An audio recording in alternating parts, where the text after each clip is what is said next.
is I'm out. I'm out. I'm out. And today we're talking about David, and we're talking about David when he was in the cave of Adullam. And you'll find that in 1 Samuel chapter 22. And this David finds himself in a place where he's in a cage. And you don't think about David that way, because David was a man after God's own heart, and David was able to be faithful keeping sheep, and he was overlooked, and they called him in to be anointed king when even his family didn't see it in him.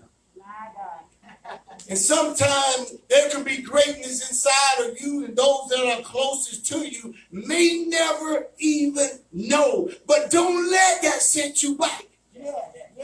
Continue to be able to hear the voice of God when no one is celebrating you but God. You continue to lift up your holy hands.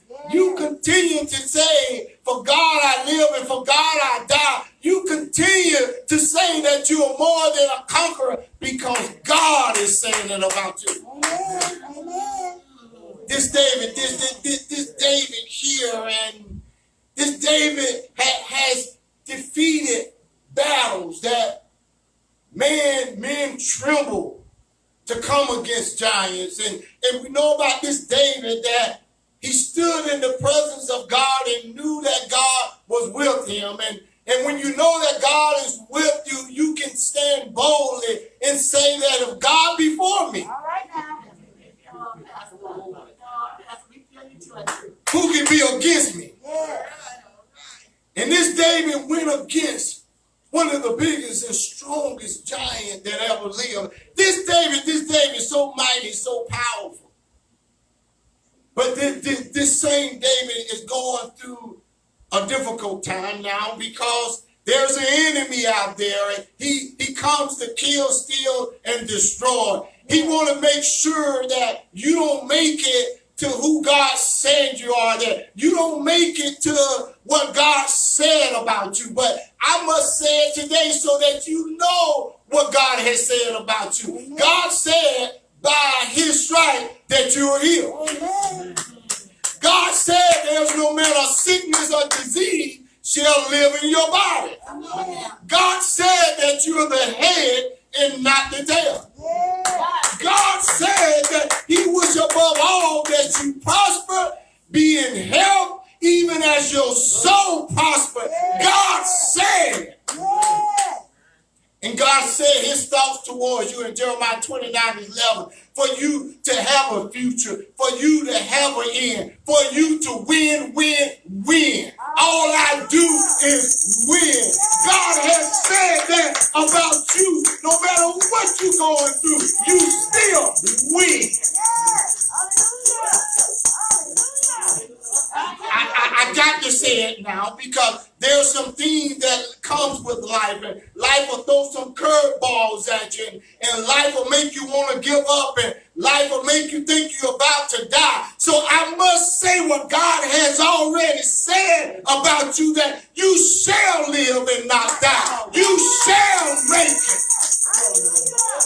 I got to say it, because if I don't say it, you're going to deal with so many things, and there are going to be times where you're going to want to give up and throw in the towel. But I must tell you today that God said that you're more than a conqueror. And God said that you can do all things through Christ that strengthen him. God said, glory be to God.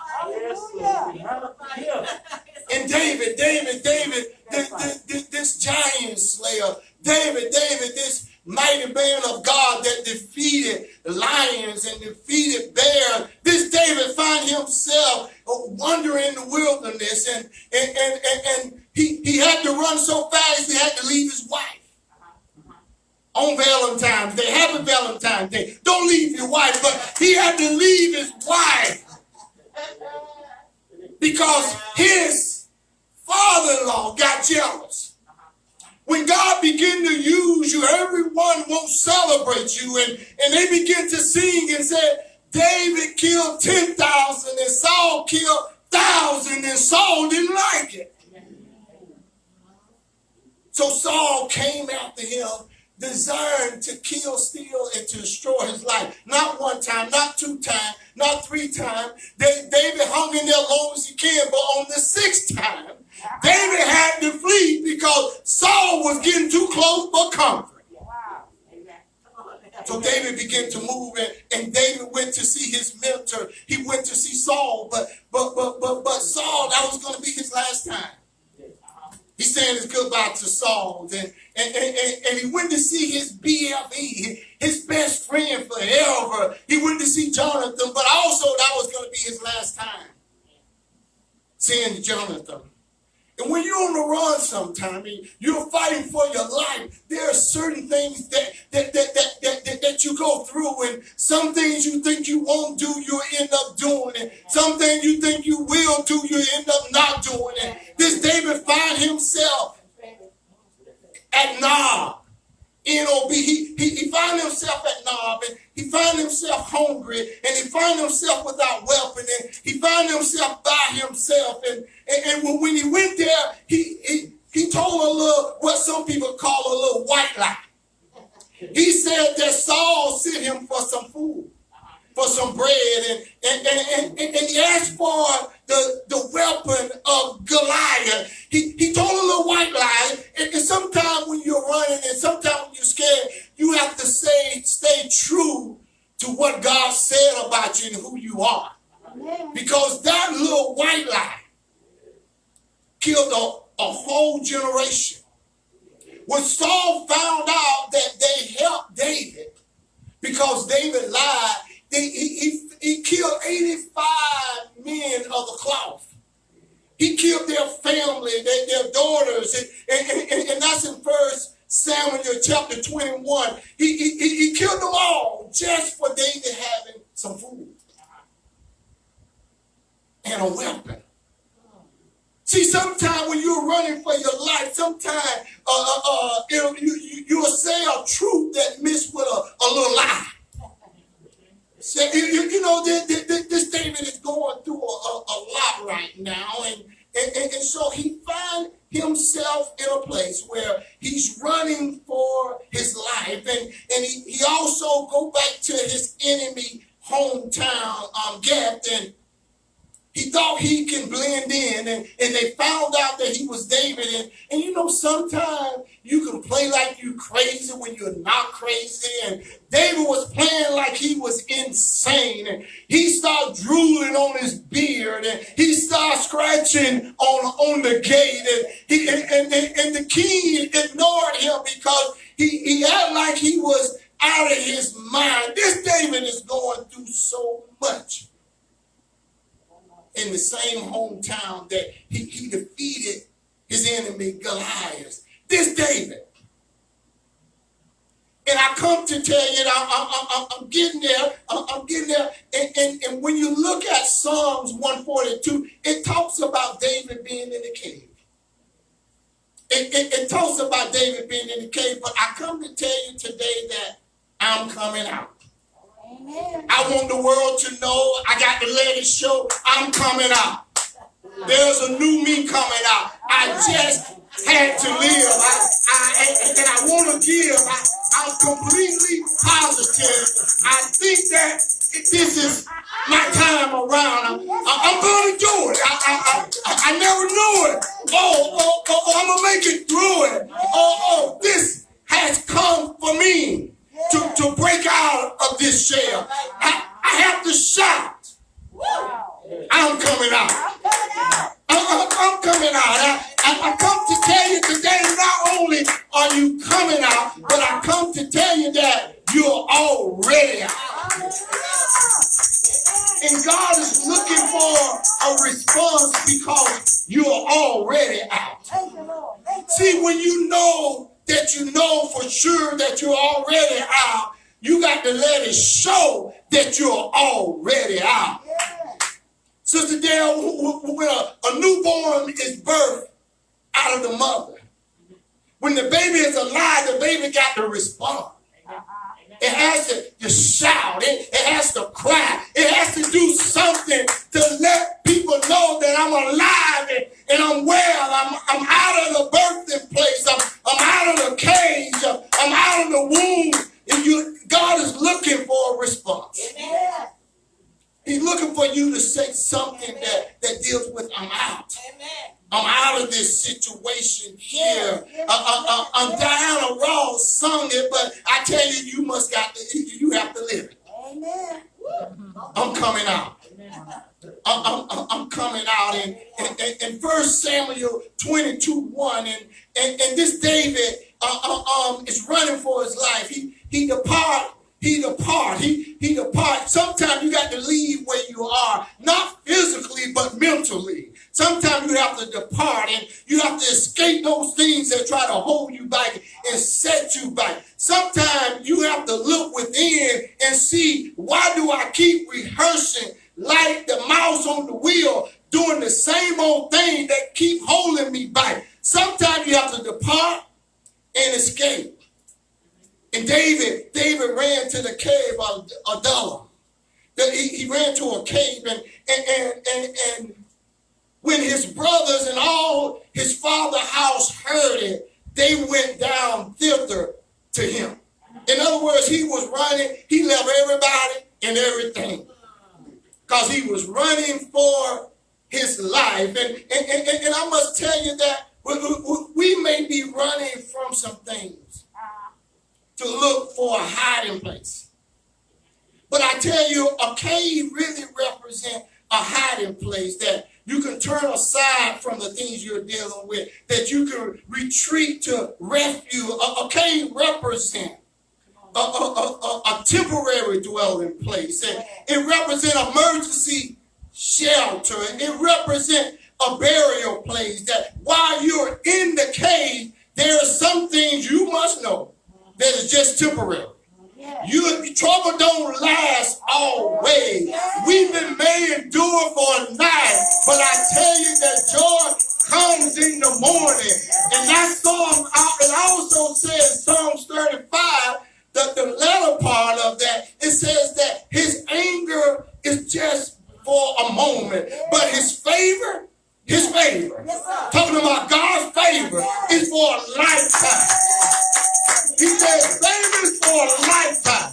He said, you may cry for a while. Weeping may endure just for a short time. But you must remember that joy comes in the morning. So while you're in the cage and while you're running and while you reminiscing of the things that brought you pain and the things that hurt you and the things that caused you not to believe in yourself, and when someone abandoned you and someone left you with low self-worth and low self-esteem, and maybe a spouse left you, maybe you had a divorce, and maybe you have some problems in your family, maybe you're just lonely, or maybe you're ashamed and went through some embarrassment, and whatever it is that keep trying to grab a hold to you, maybe it's frustration. I come to tell you that God has a solution. God has a solution, and my Bible says that these guys that accompanied David, in verse 2, it says every one of them was in distress. Everyone was in debt. Everyone was discontented. That they was going through anguish and they were going through frustration and they were going through difficult time and every problem that existed was in that cage. And sometimes I tell you, the word Adullam means justice for the people. Even in the midst of you running for your life, who God has called together with you, who God has assigned to you. They may not rejoice with you. They may not even respect you. They may not even celebrate you. But whatever God has called you to and whatever your assignment is, you must be true to it. Amen. Amen. Well, what if they call me while I'm going through? There's a time in life where you have to still do the will of God even while even while you don't have it all together, even while you're still collecting yourself, even while you're still gathering yourself, you still have to say, God, send me, I'll go. You still have to go. You can't wait till you get it all together. And Adullam means justice for the people. Even while David was running for his life, God sent over 400 people in the cave with him that had more problems than David. And he sent David to that place that David began to cry out in Psalms 142 unto the Lord. Then at first, David, the first part of Psalm 142, David said, I'm by myself. I don't have no help. I'm all alone. I have nobody to deliver me. I have nobody to help me. I'm just all alone. But then when you read the latter part of it, while he was still in the same cave, God began to change his mindset. God began to change his attitude. God began to change his focus. In the same place that you are, I tell you now that God can do exceedingly, abundantly, above all that you can ask or pray, even where you are today. I'm talking about right now. I'm talking about in your situation right now. God can change it within you. He'll begin to breathe within you. And everything around you will change if you allow him to change it within you. Change it within you. The first thing to do, you got to get out of the cave.